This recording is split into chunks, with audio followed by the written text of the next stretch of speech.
Jagoro mogirore migao mar thieth Mary Mudhoni oketo ler ni sirikal pango duoko okumba mar linda mama kaachiel kod ber mamoko mondo kony mine mapek. Kaluwore kod Mudhoni, jokenya mathoth osebedo ka kwayo duogo mar chenro makamano, gino ma omiyo sirikal owinjo ywakgi kendo medo ni gisani nitiere chenro mar goyo mbaka gi jopiny mondo gichiw pachgi e wi lokruoge ma gidwaro e okumbano mar linda mama.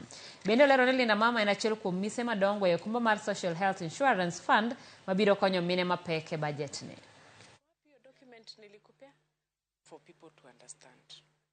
Today we can concentrate on the bite. Remember, we have 3 funds right now in social health insurance. We have the primary health care fund, we have the social health insurance fund, and we have the chronic, the accident, chronic and critical illness fund.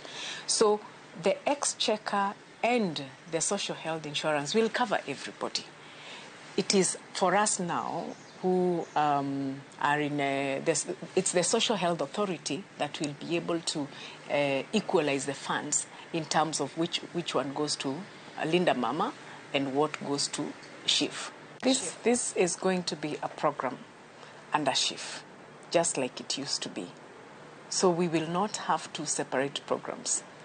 But Linda Mama is going to be a standalone program to take care of the mothers and the children. Yes.